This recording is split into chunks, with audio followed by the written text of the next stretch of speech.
You're listening to the Sick and Good podcast. My name is Dustin Messick. I'm a registered dietitian nutritionist and a cancer survivor. My name is Colin Goodwin. I'm a clinical psychologist and a cancer survivor. In 2024, we are highlighting the Cancer Awareness Month in a special series. We're promoting wellness by having discussions on screening, treatment, and recovery throughout the cancer journey. To find a balance between sick and good. That during the cancer process, both can be true. The Sick and Good podcast is for educational purposes only. The podcast is not intended to be a substitute for professional medical advice, diagnosis, or treatment. Always seek the advice of your physician or other qualified healthcare provider with any questions you may have regarding a medical condition or treatment and before undertaking a new healthcare regimen.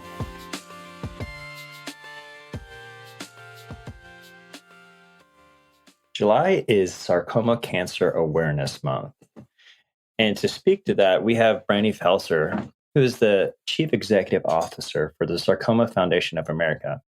She has more than 20 years of experience in nonprofit development and senior leadership experience, and has a strong background in cancer research advocacy, and is passionate about funding research and increasing awareness about this rare cancer.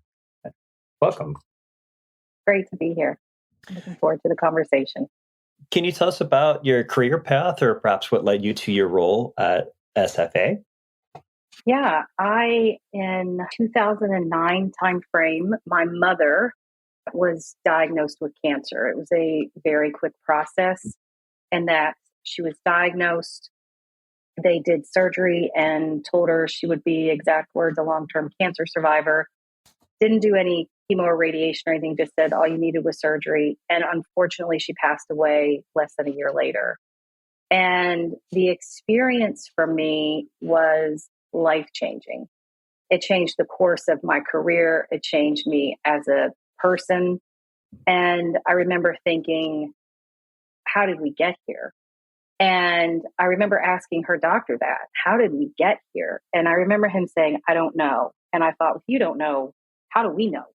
And so it was devastating for me, to be quite frankly. It was something that I felt we could have done more, we should have done more, which I think a lot of people feel in that situation.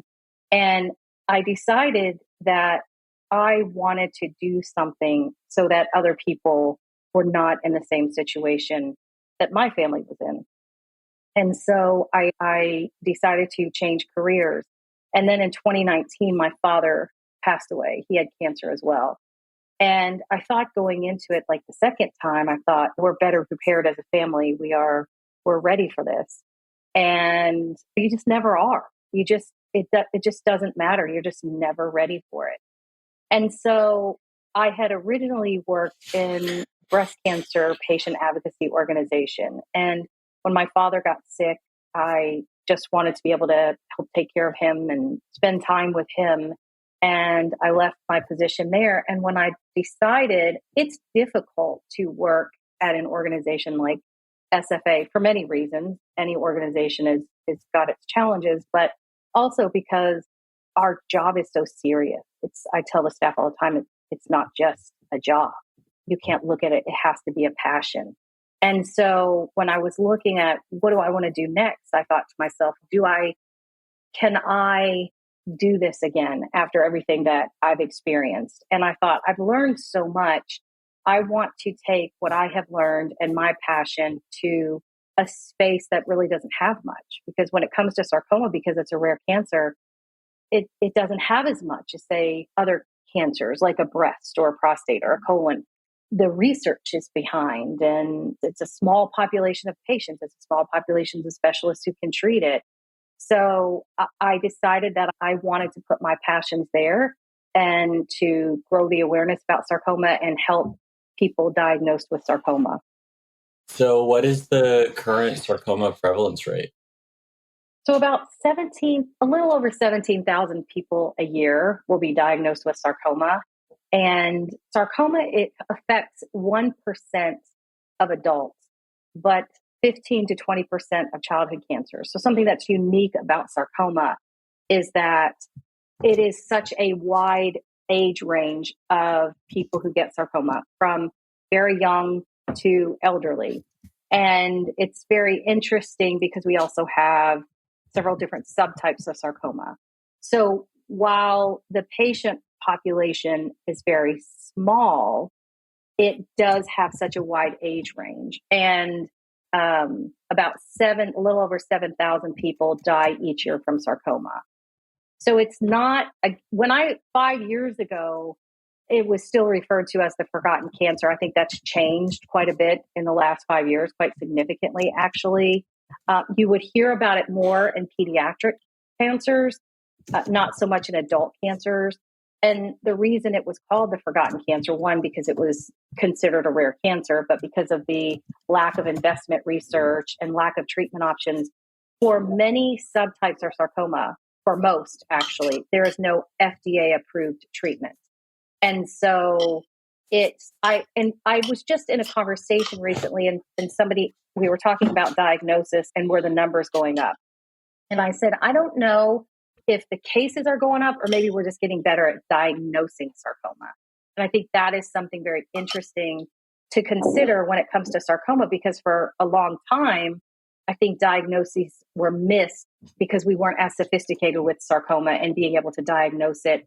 Because even today, we have a challenge with lack of diagnosis. It can take years to be diagnosed with sarcoma or misdiagnosis. And that being your subtype becomes very important when you're diagnosed because your treatment is based on your subtype. But there are many pathologists that still struggle to even diagnose a sarcoma or be able to diagnose the correct subtype. And for most people, and when you think about younger folks, pediatric and the people in the AYA category, oftentimes they're told it's just sarcoma or it's just growing pains, or so the diagnosis can take quite some time. But I do think we're getting better at diagnosing it. I don't know if necessarily, obviously cases increase year after year when you look at the statistics. But again, I don't know if more people are organically getting sarcoma or we're just getting better at diagnosing sarcoma. What are some risk factors associated with sarcoma?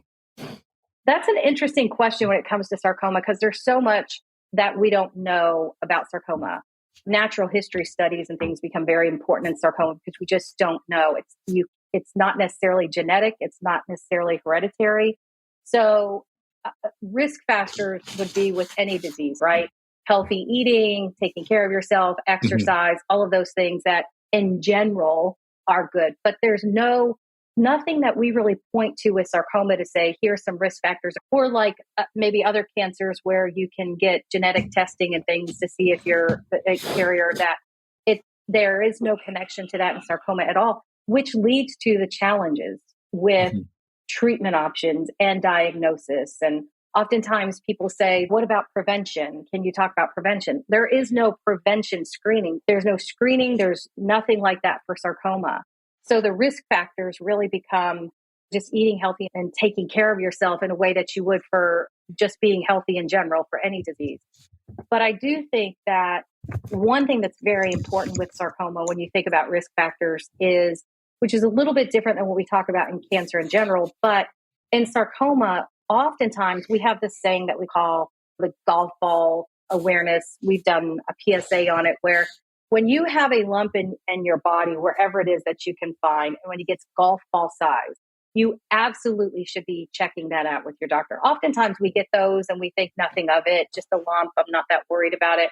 But in sarcoma, that could be the indicator that you have something. So in the sarcoma space, we really use that sort of analogy of the golf ball size that you may have. But again, in sarcoma also, sometimes even in diagnostic screening, it just doesn't show up depending on where it is. It could be in the bone, and sarcoma is soft tissue. It can be deep in the soft tissue. So it can take some time to be able to find the sarcoma. But in general, it's the lumps that you have, don't ignore them. You should absolutely be going to get those checked out. Even if you think they're nothing, even if your doctor may say they think it's nothing, it's worth getting checked out. It's also worth getting a pathology report if you find something, just in case. This sounds really frustrating to try to figure out if someone has it or not. Earlier, you were sharing that with your doctor, like, how did this happen? And they're like, I don't know. But at least the lump part, did you know about the lumps before going into this work? Not at all. I did not. I think most people don't know. And also very frustrating, there's not much information about it to be able to find. And so, no, I think the majority of people really haven't heard of sarcoma as a cancer and would never think anything about a lump. And the challenge when you talk about frustrating, you're absolutely right. It's very frustrating for patients because they will have told us and that they had seen multiple specialists over one issue and could not get it figured out. And so it would be going to one doctor after another doctor to another doctor till they were finally diagnosed. And we've seen people that's taken, honestly, 2 to 3 years to get a diagnosis. And as you well know, those 2 to 3 years are crucial time when you're dealing with a cancer diagnosis, especially one as lethal as sarcoma. It does not have very strong survival rates for various reasons, but one being we just don't have that many treatment options. So when you think about getting diagnosed with cancer, the first thing you want to do is learn more about the cancer that you're diagnosed with. And then you go to do searches or find resources, and there just aren't that many out there. But no, to your point, most people, and that's why spreading awareness about sarcoma is so very important, because people should know sometimes that lump that you see isn't just a lump and you should really get it checked out. Do these lumps look different than like other lumps? Is there a specific color to them? No. It would just literally feel like most of the time they are just, I would say, it depends on where it is in your body, right? Again, they could be in your bones. They could be deep in your soft tissues. It just depends. But for the most part, no, it's just a lump. It's just a lump. I've had patients say, I just all of a sudden developed like a lump in my shoulder. It wasn't anything and I didn't think anything of it. And then when I went to the doctor, I found it was a sarcoma. So no. There's nothing to it that would make it stand out, nothing to it that would tell you, like in a melanoma, if you get something and it's discolored. No, absolutely not in sarcoma. It's very challenging. I guess this just goes back to how important it is to self-check yourself, to pay attention to changes in your body. You're absolutely right. It is very important to pay attention and to not think that, especially for young adults, and to think, okay, that pain in my bone or that pain in my muscle or whatever, to think that it's nothing. Oh, I just might have strained it. It's worth getting checked out just because you just never know. You just never know. Yeah, you never know. What are some of the current novel treatments for sarcoma? Yeah, that's an interesting question. One thing in sarcoma, and I say this often, is for sarcoma patients, clinical trials become treatment. And while clinical trials, so SFA is the largest private funder of research in the sarcoma community. So not only are we a patient advocacy organization, we also fund a great deal of research. We also fund research in 11 countries outside of the United States. So our research funding and clinical trial support is very deep. And I bring that up to say, we know that I always say the path to a cure is through research, right? Because you have to start the research to get something to a clinical trial, and you have to go through a clinical trial to bring something to the market for a potential treatment. Sarcoma, because of the small patient population, many pharma is reticent to invest because of a low rate of return because the patient population is small. So when you think about a cancer like sarcoma, I often get patients who will contact me about something they read in the news or they see that might be happening in, say, other cancers, and in sarcoma, we're just not there yet. In the last 5 years, I would say we've made great change and we've made significant progress. But as with clinical trials, sometimes they work and sometimes they don't. And so you see a lot of clinical trials that actually do not have positive results. We are seeing and the other thing that's challenging with novel treatments in sarcoma is also that we have 100 plus different subtypes. And that's almost like having different cancers because the treatment becomes so important because of the subtype that you have. In specific subtypes, we are seeing some success with cell therapy. I think that's a very interesting area, but it's a one subtype and a subset of that subtype. It's really promising. I think immunotherapy is very promising. I personally think as we move forward, we're going to see more with the precision oncology.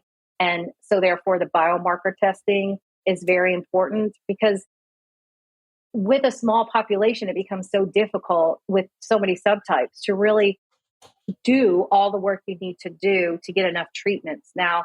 And that makes it very challenging. But I would say we're a bit behind in immunotherapy and sarcoma compared to maybe other cancers, but we have seen some promise in that regard. But also there is a lot of research being done in the cell therapy. And I think moving forward, we will see some work in that area as well. But we have a lot of phase 1 and 2 trials right now in sarcoma that hopefully move forward to phase 3 and ultimately approvals.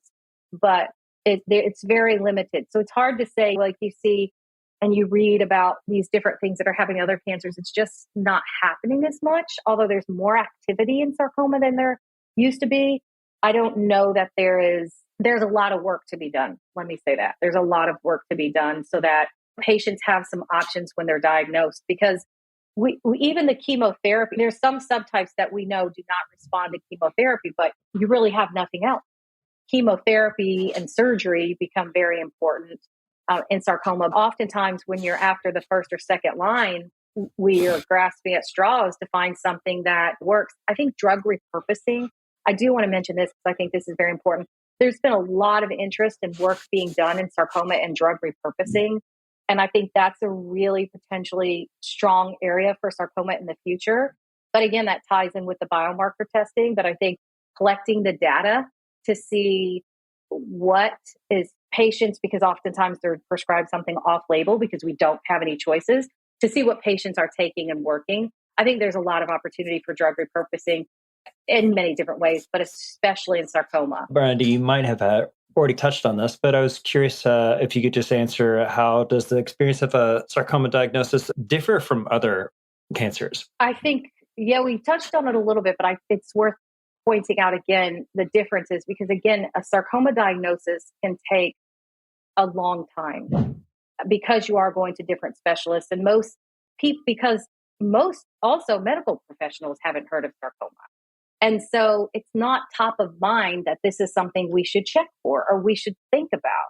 And so oftentimes it takes time to be diagnosed. And then depending on the pathologist that reads and sends the report, they may not be looking for sarcoma either, or they may not be trained to identify a sarcoma or trained to identify a specific subtype of sarcoma. We tell patients, you should get a second opinion, even if you're at a sarcoma center. And I think that is something to talk about treatment as well, is making sure that you are at a sarcoma center, which not all places are a sarcoma center, and we call them a sarcoma specialty center. But getting a second opinion on your diagnosis is very important, because getting that subtype correct really drives your treatment. But it's also very lonely. And that is something that we hear a lot from patients. It's a very lonely cancer. And SFA does these Race to Cure Sarcoma events across the country. And for us, it's a way to bring the sarcoma community together. And I don't know how many times I've been at one of those races and somebody will walk up to me and say, I've never met anyone else that's had sarcoma. It's a very lonely disease because there just aren't as many resources. You don't hear about it as much. And I often hear that I was diagnosed with a specific subtype only to find out that had changed because I was misdiagnosed. So it's different because with a lot of cancers, you can walk into any oncologist or any pathologist and you can get your diagnosis, but it's just not the same for sarcoma because it's not top of mind. And there are many community oncologists that will never see a case of sarcoma in their entire career, or they may only see one. And so that also makes it challenging because there's not a lot of resources. Even when you're diagnosed, that's the first thing, is there's not many resources. I was talking to a patient 2 days ago that said, you know what? When our family received that diagnosis and we started looking for information, there just wasn't any out there. And so it's not only lonely, but it's scary. And I think the lack of resources and the lack of information makes you feel even more worried and even more alone. And where do I go? Where do I go? It's not like there's at every cancer center, there's a ton of information about sarcoma sitting out where there is maybe of other cancers. So a cancer journey is difficult. I think a sarcoma journey is even more difficult. I can relate a little bit to, since I'm a cancer survivor, the whole like rare thing where you have no idea. And originally I was misdiagnosed. It wasn't until after all of my chemo they actually got an accurate diagnosis. But I am curious, why do we say that there are different types of subtypes of sarcoma? So, sarcoma is bone and soft tissue. There's a lot of parts of your body that are soft tissue. So you can have sarcoma in many different areas of your body. So that's one. But also it's like the heterogeneity to the cancer. And so when you look at it, it really is just the makeup of the tumor and the makeup of the cancer that makes it so many different subtypes. And I think most recently, I want to say a year or two ago, the WHO came out with 100 plus, literally 100 plus subtypes of sarcoma. Now, some of them we consider in the sarcoma community ultra rare. So you would be 1 in a million, 1 in more than a million. Very few cases around the world that might have that particular subtype. But it comes down to just that, the heterogeneity of the tumor. And also where bone is different than soft tissue. So you have subtypes even within bone, you have different subtypes there as well. But that's really what it is. And that's why I think it leads to the difficulty in diagnosing different subtypes as well. Because if there's that many, if I'm a pathologist, that's very difficult for me to know of all the cancers in the world. And then you've got this one that has so many subtypes, very difficult for me to know every single subtype to be able to diagnose it. So we do encourage patients and people. That's why we say you should get a second opinion on your diagnosis and try to do it at a sarcoma specialty center which often has the sarcoma kind of specialty pathologist, because it comes very important. And like your story, you went through chemotherapy before you got the appropriate diagnosis. And as you well know, your treatment is so important. And having the right treatment for your diagnosis is obviously going to mean better outcomes. So it's that first point of contact with the diagnosis becomes so important. But if you don't know anything about sarcoma and you can't find resources about it, it becomes, how would you know that you should get a second opinion even on your diagnosis? You would trust that you got the right diagnosis, and rightly so, and move forward based on what your care team and you decide you should do moving forward. So I think that diagnosis becomes important because of the difficulties with the subtypes. Can you speak to some perhaps specific treatment effects? You had mentioned that it's that soft tissue and bone cancer. I think treatment effects, I think about this often. In 2024, amputation in sarcoma is still a real thing. And I always think, haven't we come further than that? With all of the money and resources and research being done, haven't we progressed farther than that? So obviously that is, when you think about treatment effects, that's life-changing. That's life-changing, especially for a young person who is faced with that situation. And that's absolutely devastating. The treatment effects also, a couple of things. One is standard chemotherapy treatment effects, right? Having to deal with that. Any effects from the surgery. We just finished a pilot survey, which we're launching a much bigger survey. We asked some of these questions in our survey about the treatment effects, about quality of life. We even asked the question, since being diagnosed and starting treatment, has your quality of life improved or not improved? And it was a really interesting mix of responses depending on the types of treatment that the patient went through. And so I think also remember, as I said, in sarcoma, clinical trials become treatment. And patients go into clinical trials that in a phase 1 or 2, there's not a whole lot of data out there. And you don't know what the treatment effects are going to be. So you go into it as there's some option that you have, and here's what could happen. And so oftentimes patients will choose to, let's say, if it's metastasized to the lungs, they'll choose to just continue to get lung resections rather than going to a clinical trial, because they don't know what effects they might have, how that trial might affect them.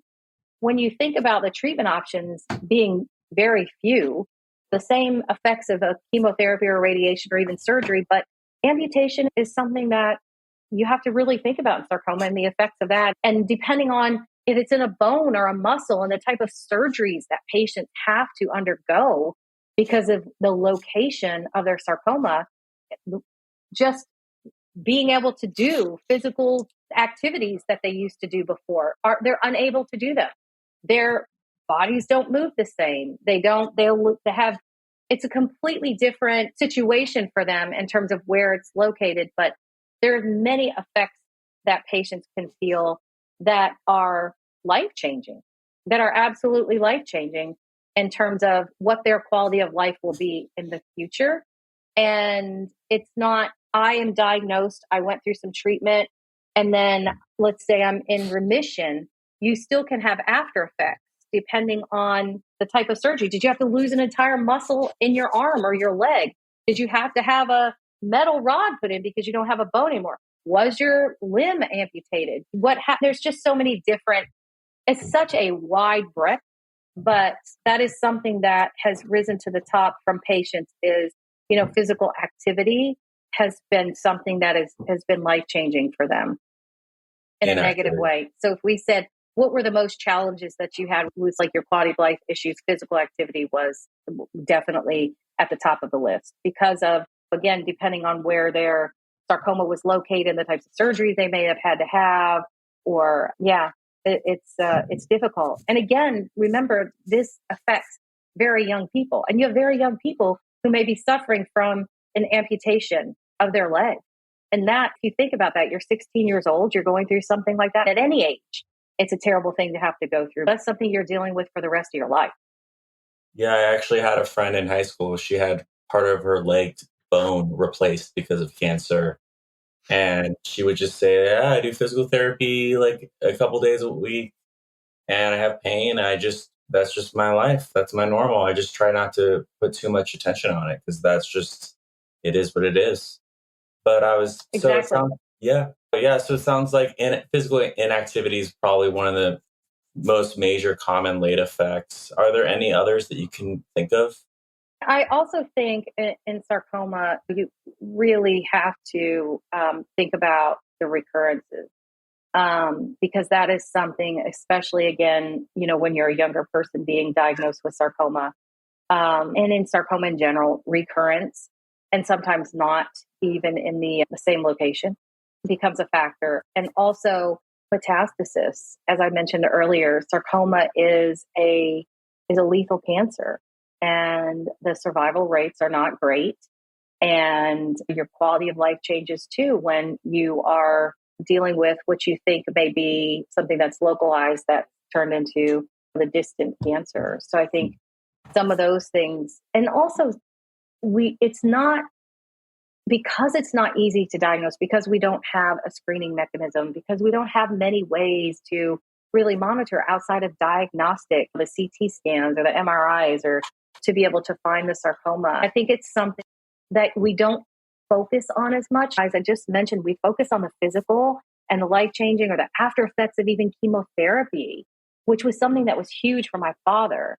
And I remember him saying, and I never thought I'd hear this from him, but he said that chemotherapy was the worst thing he's ever went through in his life and he could never do it again. And he chose not to, he didn't. But we think about that oftentimes. That's what we talk about in cancer. But the one thing I don't think we talk enough about is the mental health aspect and the effects of mental health on a cancer diagnosis, especially that a cancer where it's so rare. I don't know much about it. There's not a lot of treatment options. And I'm a young person, and all of those things, being diagnosed as a young person in terms of life change, fertility, what does it mean for my career? What does it mean with my romantic partners? Even all of those things that you think about that affects that I don't think we talk about enough in cancer is the mental health aspects of the effect. And that is absolutely an effect of being diagnosed with cancer. And it's absolutely an effect of being diagnosed with sarcoma. And we always hear the term anxiety and all of those things, but I think it's so much bigger than that. And a space in sarcoma where there aren't many paths forward. There's not a lot of options that if this doesn't work, we have this and we have this, or what happens if there's a recurrence? We don't have a lot of treatment options. So I think that adds to the level of the the mental health strain that patients face. And we do hear that a lot. Can you tell us about the resources available through the Sarcoma Foundation of America?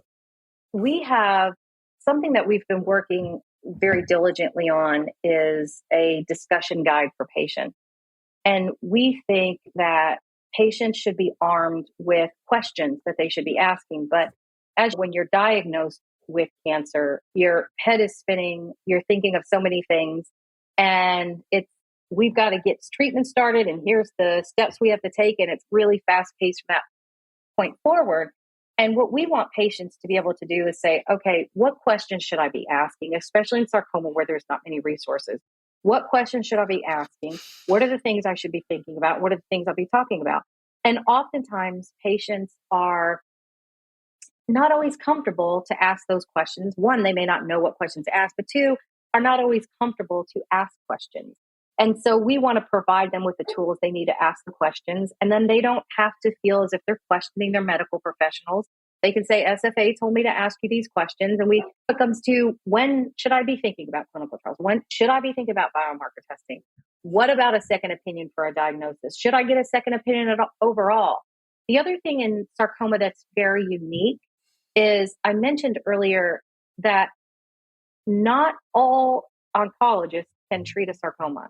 So SFA has on our website what we consider sarcoma specialty centers. There's criteria to be considered that, and sarcoma centers actually fill out these applications to be listed on our site as a sarcoma specialty center.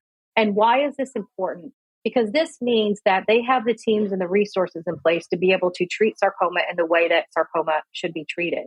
And so that is, and I hear from patients a lot too, I didn't get to a sarcoma specialty center until too late. We hear that a lot. But that just means those institutions have more resources, more clinical trial options even.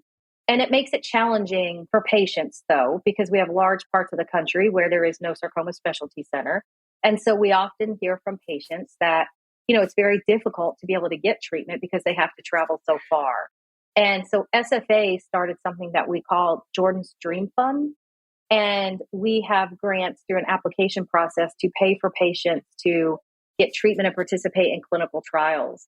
Because if you have to, whether you have to travel and fly and spend months, we hear that a lot from patients. They have to fly and spend months in a different location to be able to get the treatment, whether it's just around the corner, but you need some help to be able to participate.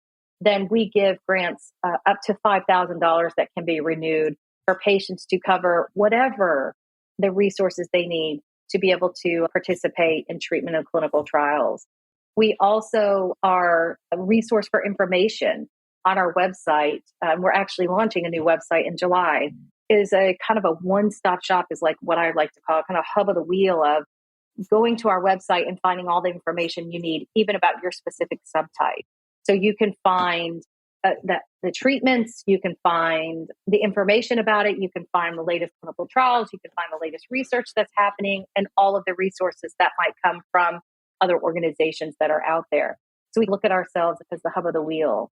And one other project that we're really proud of that we just are launching is a partnership to get information to community cancer centers across the country about sarcoma, so that if a patient walks into a community cancer center where they may not have a lot of resources, we can get information not only to the medical community, but to the navigators, and also being there for resources for the patients in terms of education. And as I mentioned, discussion guides or just information about sarcoma in general and the resources that are out there. So we are the most comprehensive patient advocacy organization in the United States. And so we really focus on what can we do for patients. We also do we get, as you can imagine, a lot of people diagnosed with sarcoma reaching out about which doctor should I go see, or is there a clinical trial out there for me, or just resources in that way. So we will often connect patients to sarcoma centers, to doctors, and I think, and just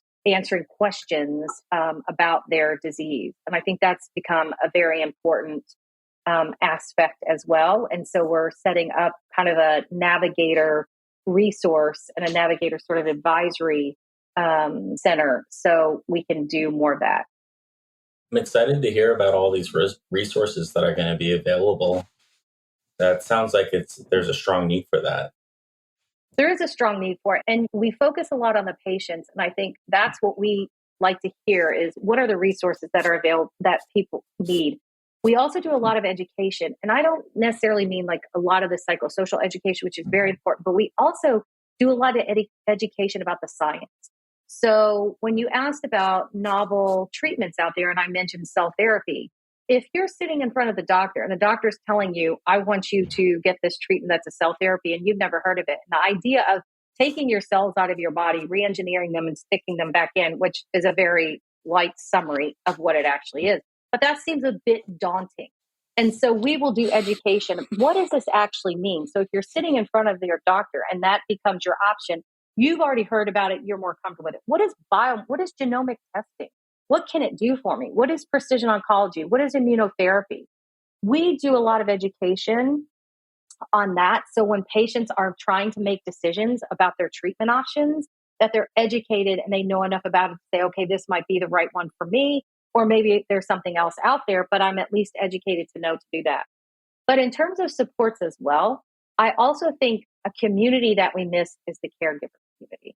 And SFA is ramping up now resources and supports for the caregiver because having been one, I understand the difficulties of watching someone you love go through something so difficult. And you often it's the caregiver that's trying to manage the appointments and the treatments and keeping everything together in the home if there's kids involved and all of those things that you have to worry about while watching somebody you love.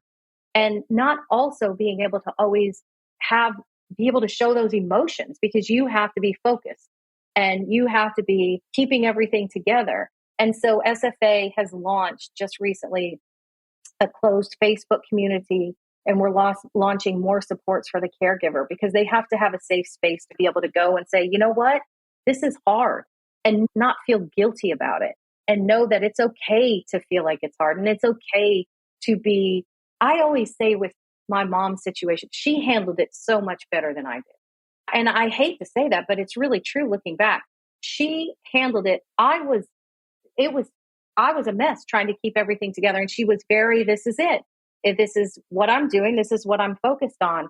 But I just remember wanting to have an outlet to be able to talk to like-minded people who understood what I was going through as a caregiver and to understand the challenges with that. And also sometimes it's just a way to exchange ideas of keeping it all together. So in terms of support, we have supports for patients, but I think also we have to really focus on what are the supports for the caregivers, because the caregivers play a significant role in any patient's journey as well. And they become a significant part of it. I know sitting in the meetings with the doctors with my mom, there was a couple of us in the room and it would become, okay, here's your option. And she would look at us and say, what do you think? It becomes really more than just the patient. You've got to focus on the caregiver as well. That are going through the same sort of thing.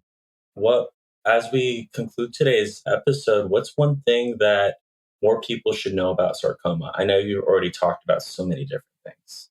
I think that understand that, again, if get your lumps checked out. Also, I think it's important to know about second opinions. I think it's also important to know about being treated at specialty centers, or at least knowing where to get resources. And also know that it's okay to have conversations with your medical team. It's okay to ask questions. It's okay to do, some research on your own and reach out to organizations like SFA to get some questions answered or to get some resources. I think that's very important because it is a small community. But also know that you're not alone. It's a small community, but it's a very close community. And there are people out there that are going through the similar things that you're going through, and the loneliness and the lack of treatment options.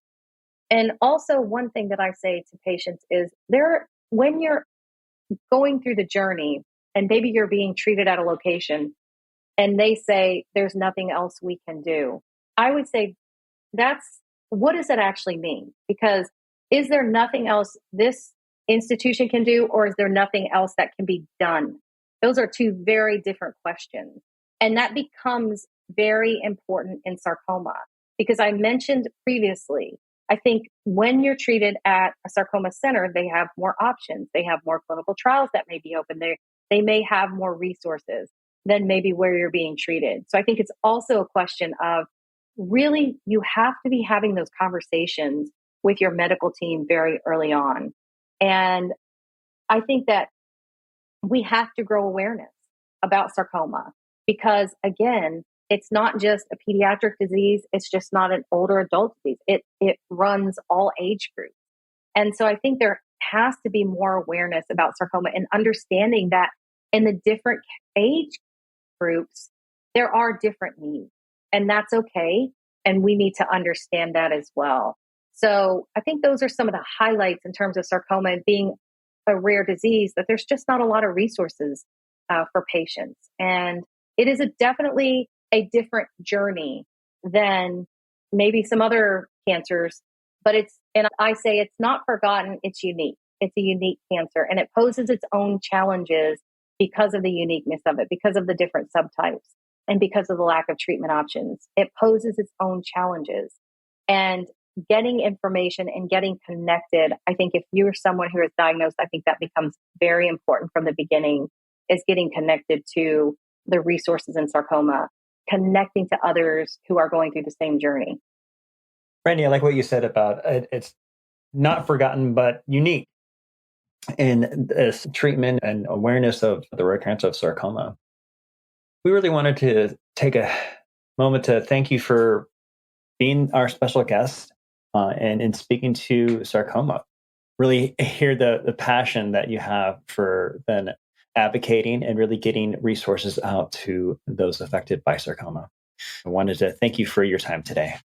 Thank you all. I really appreciate you taking the time to highlight this and really help us to spread awareness. Thank you so much. Our podcast will discuss topics related to cancer treatment and the recovery process, including diagnosis, family support, resources, medications, and nutrition. We aspire to have conversations pertinent and relevant to the cancer journey. Thank you for listening to the Sick and Good podcast. We'd like to invite you to connect with us on our social media at Instagram and Facebook accounts. We're also happy to share that we have launched the Sick and Good podcast website, sickandgood.com. This website is a place to read our bios, subscribe to the podcast, listen to full episodes, or read full transcripts, and contact us with your questions or comments. We care about your listener experience and would love to hear from you to keep the conversation going on the topics of cancer and wellness.